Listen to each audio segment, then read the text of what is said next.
Hi, Annie Summary here. This is my recap for the anime Remonster. So if you like my recaps, please consider subscribing. The story begins when a girl is continuously stabbing a guy who is already dead. Still, she is stabbing him like lunatic and having solace by eliminating this jerk from the world.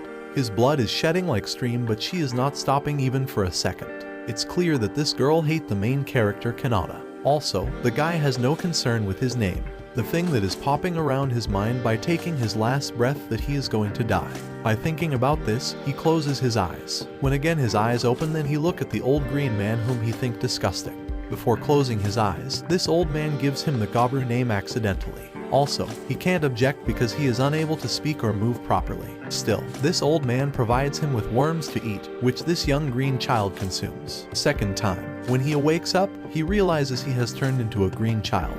Instead, he is surrounded by the kids. It means that in his previous life, he was dead, and he was granted a second life as an abominable creature. Just then, he tries to lift up, but how can a recently born baby walk? By watching himself, he has started weeping because the only thing he can do is cry, and he is doing this job amazingly. On the third day, he has grown up enough to walk on. He must praise goblins, who can grow up fast. Also, his heart is jumping with happiness when he hears his voice. After that, he moves his body to show off his fighting skills. At the same time, he has decided to live this life to the fullest. He is the lucky one who is bestowed with a second life, and he doesn't want to waste it. On his fourth day, old man again arrives with their meal.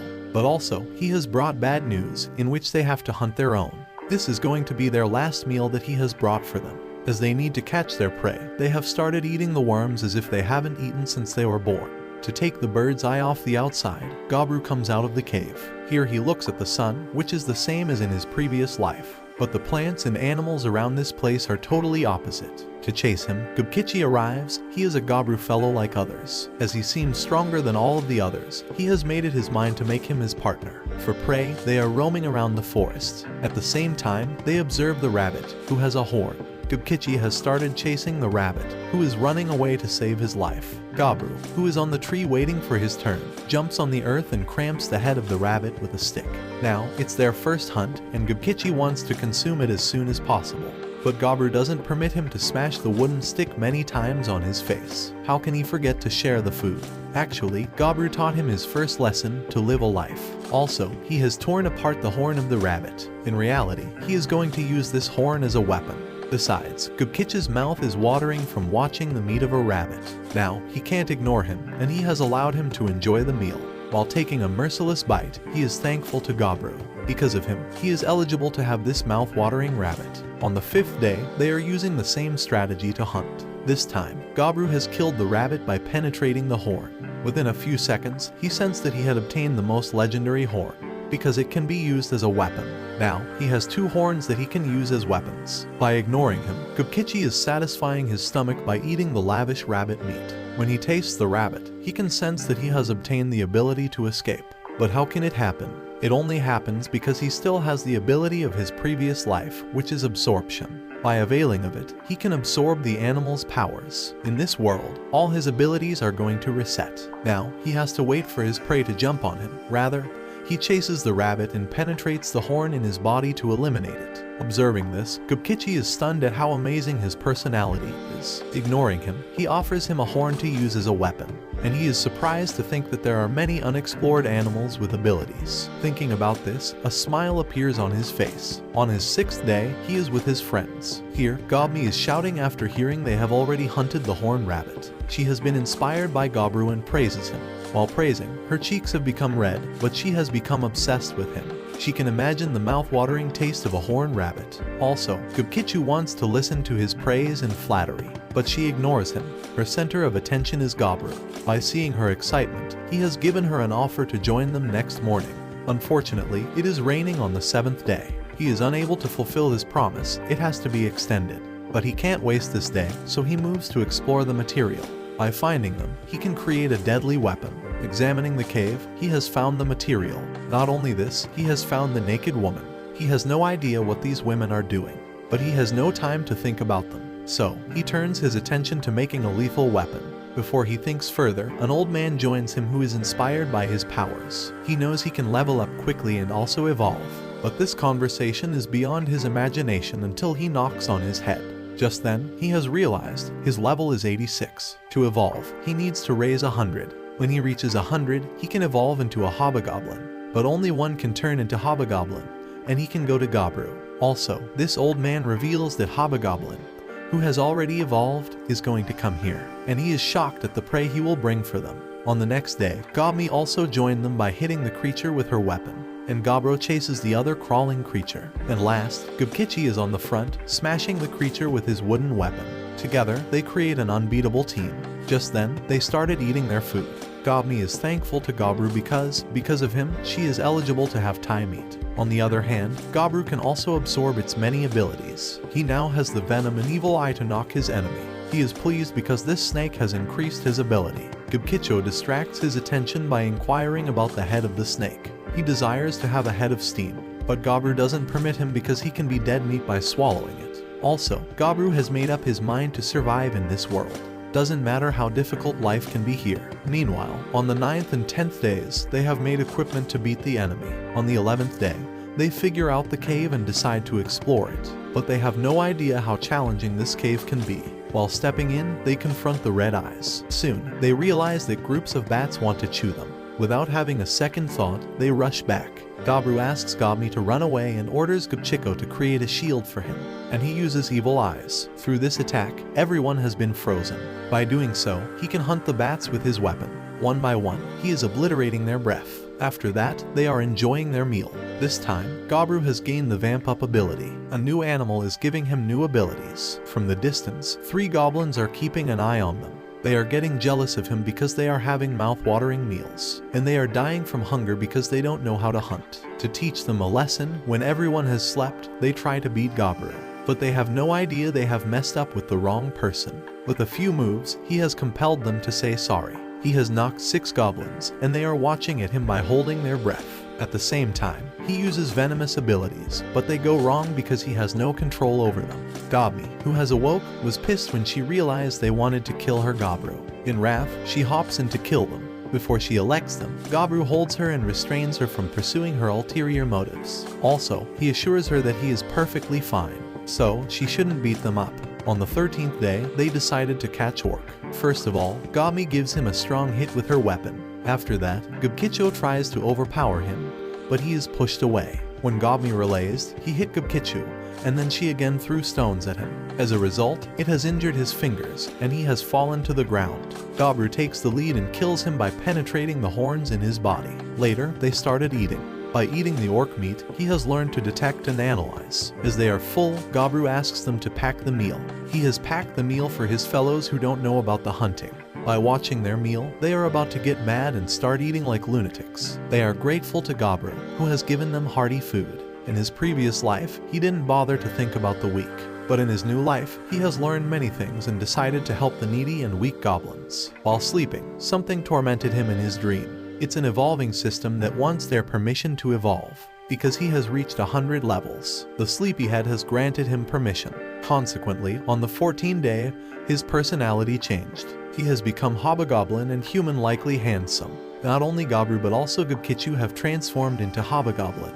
Just then, Old Man arrives, and his eyes widen because 2 of them have evolved. It's the first time in his life that he looks at Goblin to evolve in a month. Aside from this, Gubkicho is excited to fight with Gobru. With a smile, he has approved his request. By moving outside, they have started combating.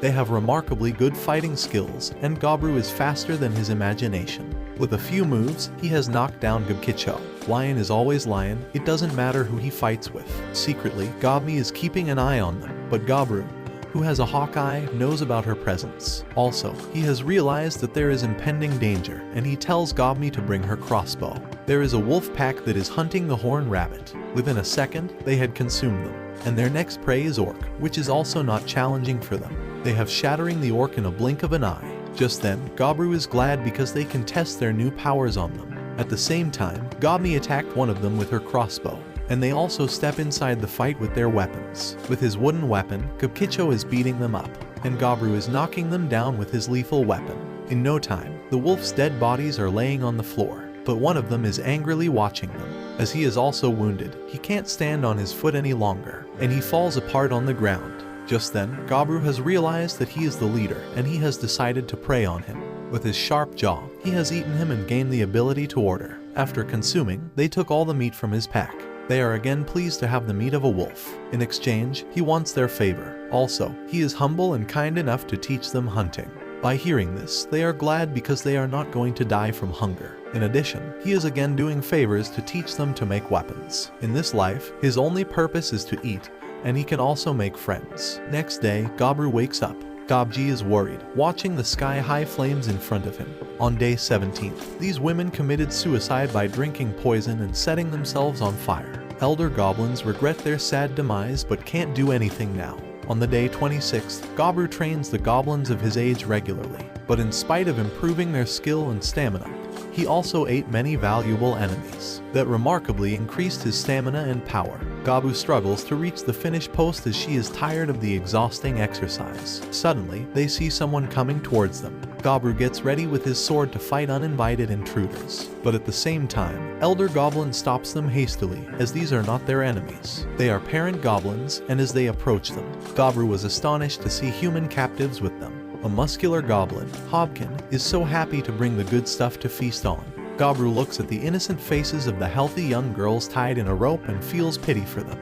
He knows that if goblins interbreed with humans, there is a greater chance that the offspring will be goblins, because their genes dominate most of the time. Gobru walks towards Hobkin and casually asks him to let him keep them. That infuriates Hobkin, and he grabs Gobru from his collar to ask such a foolish question at such a tender age. Elder Goblin immediately comes to stop them. But what surprises him is that all the goblins that Gobru has been training in the past few days draw their swords, and gets ready to stand beside him in case of any conflict. Suddenly, two girls try to calm them down by suggesting a truce between Gobru and Hobkin.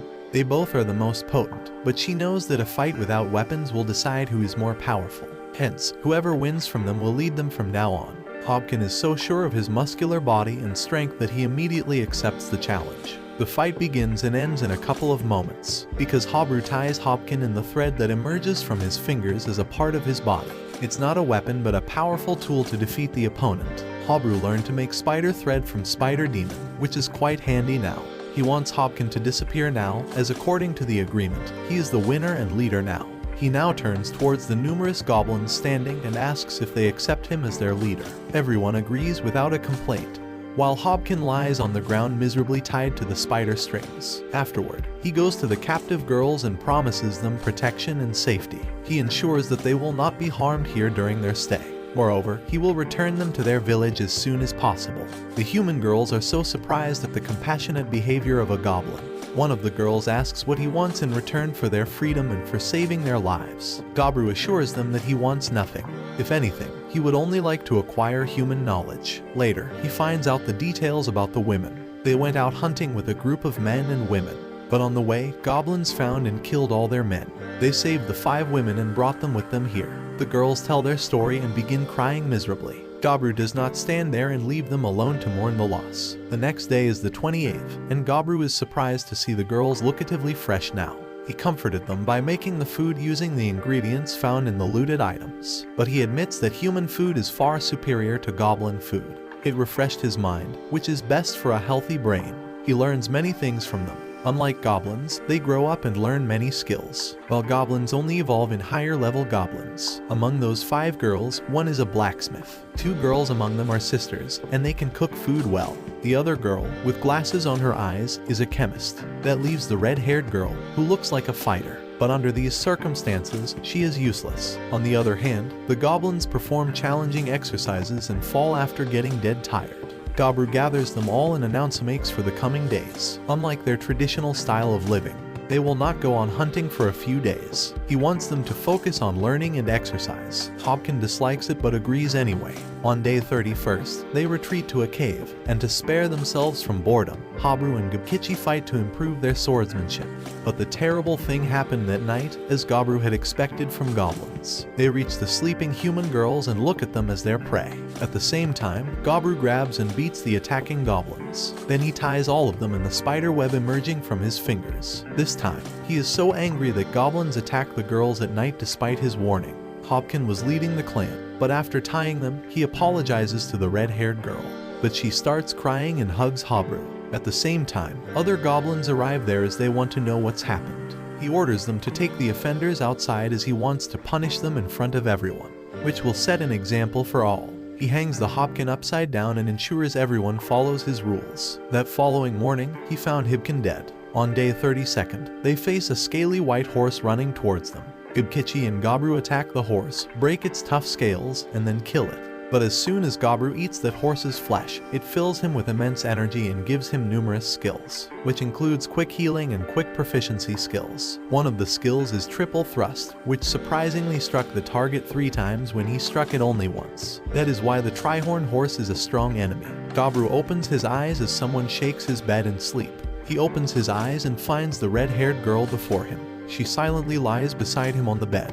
Gobru remains silent as he thinks she is afraid of what happened last night. But he opens his eyes on the next day, with both his arms stretched out under the head of the girl and Gobni. Gobru is happy with the training. All the training is divided into different units, and his friends lead each unit. That day, Gobru did not stay with his training unit. After allotting each group, he decided to go into the forest to search for prey. He finds a Trihorn horse and aims at it with the first level magic. It strikes right at the spot and kills the target. Now, Gobru feels more comfortable using magic and keeps walking more profoundly into the forest. After some time, he realized that he had come so far. Suddenly, he watches a blood spot around a track and remembers the lesson of the elder goblin he received in the early days, that he must never walk towards the north of the forest, because that is where the deadly red bear lives. Not much time has passed since he saw the giant, scary red bear standing before him. Its grand size and roar are sufficient to frighten any fragile heart. Anyone other than Gobru would have run away from the forest by now. But he plans to kill and win the fight. He wants to enjoy its flesh. He once again activates the first level demise magic for the fight and throws it toward the red bear. On the other hand, Gobni is worried that Gobru has been away for so long. By that time, he would have returned, but no one had seen him yet. But they hope he will be fine and return to them soon. On the other hand, the bear survives Gobru's magic attack by detaching his arm. Now, it attacks with its claws, but Gobru jumps to strike its body with the sword. But surprisingly, the bear's body is so strong that the blade never made any cut. Now, Gobru wraps the bear in the spider web emerging from his hand. But in a few moments, the bear unties itself and throws a fire at Gobru. It sets the whole area on fire while Gobru hides behind a tree. It's surprising for Gobru that a bear can stand a temperature as high as 2,000 degrees. But now he decides to comfort it no matter what and comes out from behind the tree. He runs towards the red bear after wrapping himself in ice and strikes the sword in the red bear's face. For a moment, he thinks that he has won the fight, but the bear throws him away by its head, and Gobru's body begins bleeding. His previous successful attack has effectively stopped the red bear from emitting fire, as the sword is stuck between its throat. Now, all it can make is noise. Looking at the red bear, Gobru can judge that its energy is at its peak. While he can feel the weakness in his body, he knows that one more attack from the red bear can take his life. Things are not in his favor, and he has to make more effort. But the effort and fighting make him enjoy his meal better. So, he will fight with all his might to achieve victory over the scary beast. Determined to eat it, Gobru runs towards the red bear and attacks it with the spear in his hand. He jumps on the top and pierces the spear in its body. Once again, he strikes the bear's body with an axe, and the bear attacks Gobru. In the next moment, Gobru loses his arm, but he wins over the red bear. It's day 34 and injured Gobru sits tired on the ground. The red bear's body is in front of him, and he begins chewing its flesh. As soon as he eats it, he gains enormous strength and stamina. But Gobru suffered heavy damage. Now, Gobru's strength and level have surpassed, and he is again given a choice. He has fulfilled all the requirements needed to become Lord Slayer. Now, he has gained more power and a supremacy path. He can level up himself to the ogre rare species. With the high level of damage, Gobru feels that he is not in his senses. He is fast losing his consciousness. But before that, the system asks him if he wants to promote himself to the ogre rare species. In order to evolve, he has to choose yes, just like the way he did last time when he was promoted from an ordinary goblin to this appearance. He finally chooses yes. Gobru stays in the forest for the day 35th too. He eats the flesh of a red bear and gains the ability to howl of the mountain, a threatening ability, and the ability to tolerate everything.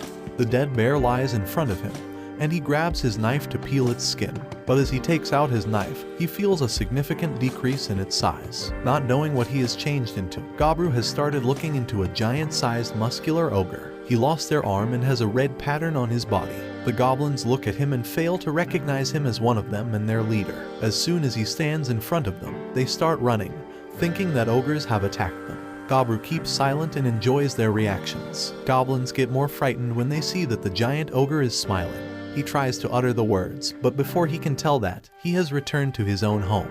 Gobmi attacks him by kicking his body, but his muscular body is so invincible that she falls as if struck with a rock. She moans with pain, lying on the ground. Meanwhile, Gobru finally tells him that it's him. They get so angry for disappearing for so long, while Gobji feels so excited to see his transformation and evolution into a much more powerful species. It's almost unbelievable for the villagers. They suspect he must have eaten the red bear to earn this level. The elder goblin is astonished that he has seen no one evolve so fast. 1 month after his birth, he evolved into an ogre. Defeating the Lord of the North Forest is not easy for anyone. He receives praise from everyone and asks questions about his adventure, while Jimmy scolds him as she always does. Gobru feels so happy that he survived the attack and finally reached back home. Gobru has surprised everyone with his muscular and tall body, which does not look similar to the previous one. Goblins have never seen someone evolve so quickly. It's almost miraculous that a goblin born a month ago is their forest leader, and a few moments ago, he also raised his status to that of an ogre. Gobru enjoys the mix of expressions of fascination and admiration on their faces. He wants to know how human prisoners would behave, looking at his transformation. Without him wishing to accompany him to the prisoners, Gobni follows his steps. Gobru feels like he is a duck whose family follows him everywhere he goes. As expected, the human prisoner girls almost screamed while watching a huge ogre in front of them. It took them a while before they realized the person in front of them was their savior, Gobru. His previous clothes were hanging as rags on his body, making him look even stranger. Gobni keeps hanging from his body by pinching him, but Gobru does not mind at all. The crafty girl sadly looks at the dented axe in Gobru's hand. It's definitely helped Gobru in his fights, but it can no longer be used as a prime weapon in upcoming fights. Hence, she offers to make a knife from the spirit stone soon. Gobru pats her head at her generous offer, which makes her smile. The genuine smile on the face of Ticklish fills the room with happiness. But both goblin girls hanging from his legs pinch even harder, revealing their anger and jealousy. Afterwards, he goes to the twin sisters, who are appointed to the task of cooking. They complain about goblins being outnumbered, and they are just 2. In such a situation, they feel that it is necessary to get some help. As a forest leader, Gobru immediately suggested providing help from the logistic goblin staff. Twin sisters accept the offer, but the sight is so strange for Gobru. Initially, they appeared to be eternal enemies, but human girls have subsided their fears against goblins for their survival. They are no longer enemies and work together as a team. He genuinely appreciates their intelligence, which enabled them to mingle with their enemies. Gobru jokes about making both girls his wives. The twin girls blush at the offer and give a shy smile. Gobru appreciates their cuteness, and both goblin girls' faces swell with anger. She bangs the stick into his head. Now Gobru finally visits the alchemist girl with a green chemical in his hand. The chemical, as Gobru guesses, looks like a poison. Alchemist confirms that she formulated the poison to kill the only one dangerous goblin who was their enemy. But now they don't feel the same fear about him or anyone else, so this composition is useless for now. Given Gobru's enormous power, she cannot think of something that would further strengthen his body. Gobru lifts her up in his arms and assures her that his power is just sufficient for him. The alchemist girl gives a mesmerizing smile. Like before, when he appreciates her, both goblin girls hanging with him burn in extreme rage. He spent time with them to make them happy. The whole time, he lifts them in his arms, which lifts their mood. But in the end, he gets so tired. It was day 36, and Gobru could not continue his usual training with goblins, because previously, they equaled his power and strength. But now, his lightest punch puts an ordinary goblin in a critical condition. He already injured a goblin critically and damaged Gubkichi's weapons to a certain degree. After a friendly truce with Gobru, Gubkichi sits on the ground and corrects his breathing, while Gobru uses higher degree magic to heal injured goblins. Afterwards, he turns towards panting Gubkichi and wants to know his situation, but he refused to say anything and quickly left for hunting. Gobru senses a certain change in his behavior. Later, he makes sure the goblins and prisoners are collaborating. Gobni and Habsato go hunting, while Gob is busy searching for spirit stones to make legendary weapons. But he stitches his clothes while sitting with Hobse in the cave. He just hopes that Gubkichi returns safely from hunting. Hobse listens to him for a while and then immerses herself in reading a book. Gobru wants her to listen to him attentively, but she continues reading, which annoys Gobru. The elder goblin smiles at hearing their small arguments and is pleased to know they are having a good time. After many days of that day, Gobru felt at home. On day 37, after the first round of training, they stop to take a break when Gob approaches him running. She has an injured carbuncle in her hand, which she found digging in a cave. Seeing the enormous blood loss, Gobru suggests taking her to the alchemist, so she would administer the medicine to replenish her strength. After receiving the treatment, the carbuncle Latana wakes up. They introduce themselves and briefly describe how they helped save her life. She feels indebted to them for saving her life and shares her tragedy that humans attacked her. Gobru notices her exquisite gem attached to her forehead, which could be the reason that humans assaulted her. The stone is worth 1 billion gold pieces. Suddenly, Latana pleads with them to kill the brutal human adventurers that attacked her. She continues with teary eyes, explaining that a legendary magician named Velvet made the carbuncles. He had a habit of storing valuable gems using carbuncles. Now, when the attackers attacked, Caruncle attempted to save her life by shedding the core, which reduced her life. They are protecting the treasure collected by their master, Velvet. It contains all kinds of valuable stones and gold, which drew humans to steal it. But Master Velvet hated humans so much. Hence, he would be glad if you killed the adventurers, and he would give all the treasure to Gobru. Gobru calls all the goblins and decides to walk towards the treasure room. Hence, he asks the craftsman girl to give him the knife made of spirit stone. That would come in handy if he had a weapon to increase his strength. Then he shares his plan with warrior goblins, saying that they would initially only warn the adventurers. They would only use force if humans did not come up with an agreement to leave the treasure room. Hence, Gob took all of them when she found a carbuncle in a hole. Under that hole, there was a huge treasure room that belonged to Velvet. Gobru turns towards adventurers to bring to their attention that this den belongs to someone else. Hence, they are committing the crime of theft. As expected, his moral lesson did not work on them, and they attacked him from each direction. Now, he notices the gemstones on humans' bodies and knows their greed has made them blind. Adventurers have repeated patterns of attack, which demonstrate their predictable attack pattern. But they get so terrified when one of the adventurers blows Gobru's head using third-degree magic. But it does not affect him. Knowing that they won't listen to him, he calls the other goblins too and assassinates all the adventurers. Later, they strip them and eat their flesh, which adds Crusader, Guardian, and High Wizard skills to his record.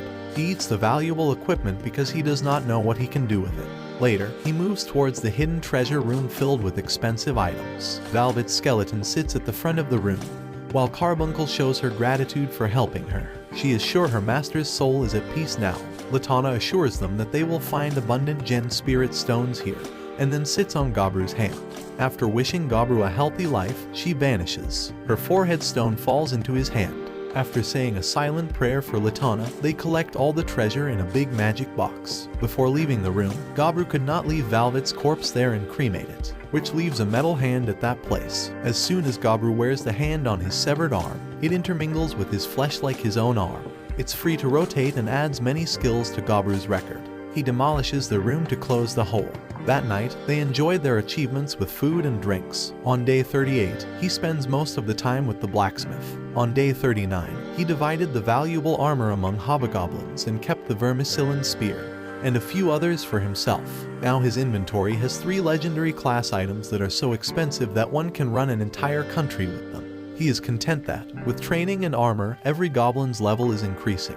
They enjoy the scrumptious bear soup, and on day 40, satisfied with the training, he decides to form a mercenary group. It's day 41, and Gobru wants to see the monsters he has never seen before. The first monster he comes across is a gold spider who sheds expensive items. He eats the delicious gold spider's shell and adds numerous skills. His fingers can weave items like spider webs now. Next up, he comes across a red deer with a rose horn. Finally, Gobru decides to take a stroll to the deepest part of the forest. He discovers a large, shaded tree standing tall in the sunlight.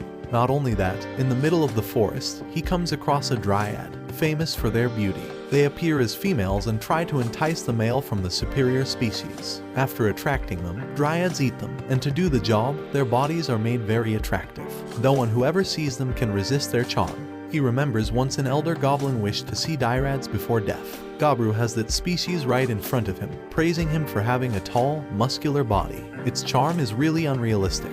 Gobru gets so nervous when dryads approaches nearer and pushes herself towards him. The drops of sweat fall down his forehead, and it's becoming harder to resist this charming species. His racing thoughts remind him that he has experienced intimacy in his previous life, but the body denies its previous life, as the new body is unfamiliar with this charm. Terrified of becoming the nutrition of dryads, he thinks of a way to survive.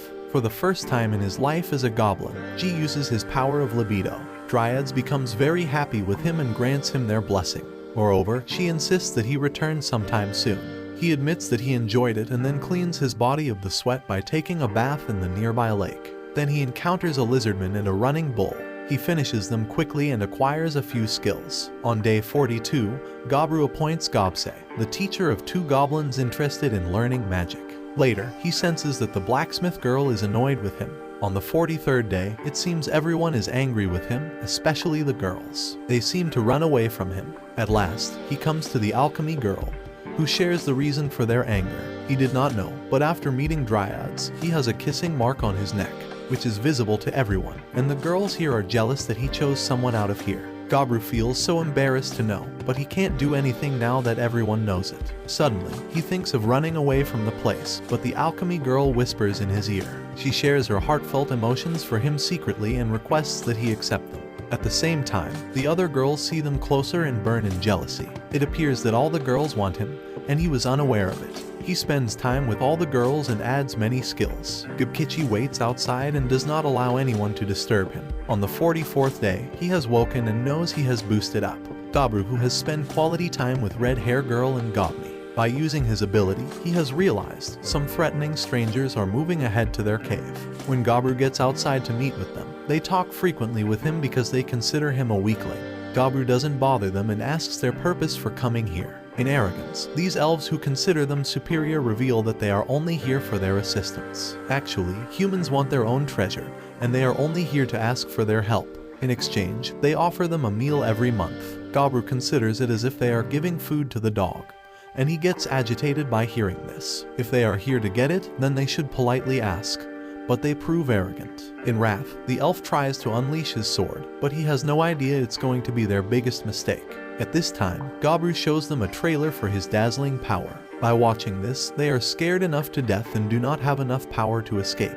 Other elves who are hiding aim Gobru with an arrow, but Gobru, who is already prepared, catches the arrow with his teeth and shows them who is boss. Elf's boss, who is terrified, asks his followers not to assault further, because messing with Gobru is the equivalent of calling their own death. Suddenly, he takes out a legendary spear that can penetrate every elf. This is the specialty of a spear that can eliminate its prey who dares to mess with it. Watching the anger of Gobru, they prefer to escape from here as soon as possible. Old Goblin thinks Gobru shouldn't show them his evil side, but Gobru knows it's necessary because it will keep the elves away from them. On the 45th day, Gobru has made prey gray slime and burn in Thai ashes. By doing so, he has obtained the core that he has consumed. As he consumes, he has acquired slime power, through which, when he sheds the blood, slime appears. Through this slime, he can watch and ask this slime to act upon his order. By using it, he has compelled them to make Gobmi and other clothes. By having the new clothes, they are pleased. Also, he can use this to identify the enemy and keep an eye on the intruders. As a result, Slime Blood has noticed elves coming his way. Gobru has never imagined that they will come again so early, but he has already prepared. When they dare to come outside of his cave and do something, then Gobru creates a strong storm. Because of this storm, elves are unable to move for a second and have to surrender before Gobru. This time, Gobru is pissed off and wants to teach them a lesson. So, he has bound them with a spider web. They are covered with the web and unable to move. When Gobru inquires about the reason to come here, they reveal it's all because of their leader. Actually, Gobru has hurt the pride of their late, who want revenge from him. Even they gainsay to accompany him, but he is persistent, so they have to help him. Right now, Gobru is in pissed mood and doesn't want to go them easily, so he gives them offer. If they want to go alive then, they have to made mock battle with them. If they get victory then they can live, otherwise his tongue is dying to have elves taste. Unfortunately, they haven't any option except to listen him. Almost 23 elves has fought in which 5 has lost. Lucky for girls, because all are boys and Gobru is enjoying their mouth-watering blood. In reality, he has given the girls safe side because he can't let them die in front of his eyes. Just then, Gobru reveals that he has spared their lives, but they have to live their life by becoming prisoners. Just then, Old Goblin appears who demands to have quality time with girls. Listening this, girls hold their breath, but they are safe because Gobru is with them. He threatened old Goblin not to cast evil eye on girls, as Gobru is leader so he has to obey him, but still he wants girls. Gobru ignores him. Maybe he has gone mad because of his old age. He moves his attention to Elv, whom he wants to kill, and Elv is requesting not to disfigure his face. On the other hand, Gubkichi is combating with the other monster has reached on the level of 100. As he has reached on the 100 level, he has evolved again. It means he can compete with Gobru. That is his major task. On the day of 49, Gubkichi returned and most of the goblins has recognized him with a doubt. But Gobru has identified he is Gubkichi and he welcomed him with open arms. He has rank up through the blessing of Fire God and Demigod of War. As Gubkichi has considers himself stronger than Gobru, then he has challenged Gobru to make mock battle with him. He knows, as Gobru has turned into ogre, he hasn't gotten his match to fight with, so he considers himself his rival. With a smile, Gobru has accepted his challenge. In the fight, Gobru proves victors because has knocked Gubkichi down. Gubkichi proves tough competitor but not enough to beat him. By mustering up his courage, he moves ahead. After that, in his dream, he looks at someone who has given him special ability as gift. He has no idea who he was. When he wakes up, he tries to think what has happened. On the 51 day, Crafty Girl takes Gobru to the alchemist girl who reveals about her students. One of them is competent enough to heal the wounded people. He considers Gobru as his brother and brother word is tickle in Gobru's heart. Later, he converts his attention to Hobse whose clothes has changes and there is mark on her body. Even she is unable to identify these marks. Also, Gobru is shocked because same marks are present in his body. By keeping everything aside, Hobse wants to show his power, and Gobru can't refuse any girl to showcase her power. When they get outside then, she creates fireballs and throws into the forest. This is mind-blowing attack because surrounds are burning with fire. It takes little power because she can use this attack 20 times without getting tired. She wants to show more, but Gobru refused because it can be risky. Watching her skills, Gobru realized her next evolve will lead her to Spell God. She has wore red outfit and Sato is pleased about her because she has surpassed her. But Hobse ensure her that she can also evolve soon. Gobru ponders that this village is ranking up and getting stronger, and this credit goes to him because they doesn't know how to parry. But he has given them knowledge and helped them to boost their power. On the 52 days, when they have catch their meal to have a feast, then they encounter with other goblins. They are not smart because they have to struggle hard to catch the prey. Even they want to die because they don't want to lead helpless life in front of youngers. Gobru feels pity for them and decides to help them. He takes his blood and create a slime to help them out. Only the favor he can done for them that he made. On the 53rd day, he has found a human that's bitten by the orc and his condition is miserable. To save the human, he has killed the orc and he can sense something extraordinary in this human. By eliminating the orc, he has gained the ability which is Monster Tamer. After that, he moves to Alchemist who has prepared alcohol for him. By drinking this, his heart is dancing with happiness, because he was dying to have this. During having the feast, he has giving permission the goblins who wants to depart from clan, because many of them has already made their choice and he also don't want to compel them to live with him. Also, he has decided to give them departure gift. None of them is ready to leave him because they have everything in his company. A foolish can desire to leave him, as no one wants to leave, so they decide to have a party. Few days has passed without any problem and he tries to make ear cuffs with his blood. Luckily, he has succeeded. Bixugami can hear his voice from distance. He has made many of them for everyone so he is not worried. Aside from this, Jibe is also getting stronger because she has killed Trihorn Horse, and Gabakichi is here to appreciate her, as she has made conquer the Trihorn without damaging it. Then Gobru decide to gift this to her. He used Monster Tamer magic on the horse and gift to her. Not only this, he has tamed Grey Bear and Black Wolf. Through Grey Bear, he is praying and he has tamed Black Wolf so that he can protect his girls. Girls also pleased in the animal's company who has become their friend. On the 59th day, something has surprised Gobru because Red Hair Girl proves a tough target. She is fighting with the kobolds. With her warrior powers, she has knocked down them. While enjoying the food, something happens to Red Hair. It looked like she is trans and has gotten a new job. By following her instinct, she chases the reindeer. With her few moves, she has killed her first prey. By killing the animal, she is glad because she has become animal hunter. Also, Gobru has realized she can die if she can't monster regularly. To protect her, he need to keep an eye on her. A part of this, one of his mate informs him that human has killed the goblin and they have escaped. Gobru already knows about it because war is few steps away from them. On the 60th day, he has awoken with a jerk, because he can see in his vision that kobolds are running from someone. and he can imagine how powerful their enemy can be.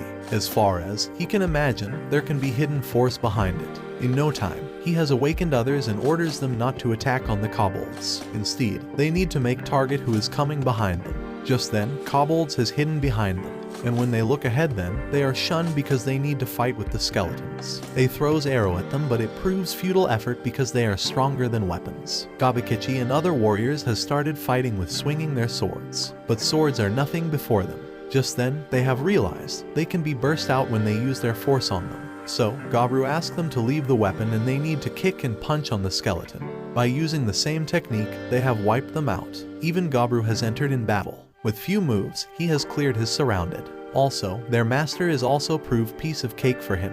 He has knocked the master down and eat his skull who is moving. By consuming this, he has obtained the skills. Also, he has figured out when kobolds working in the velvet room, then has set the skeleton free. They can't face then and flee and take refuge here. After some time, kobolds has kneeled down in front of the Gabru because they wants to anicapped them.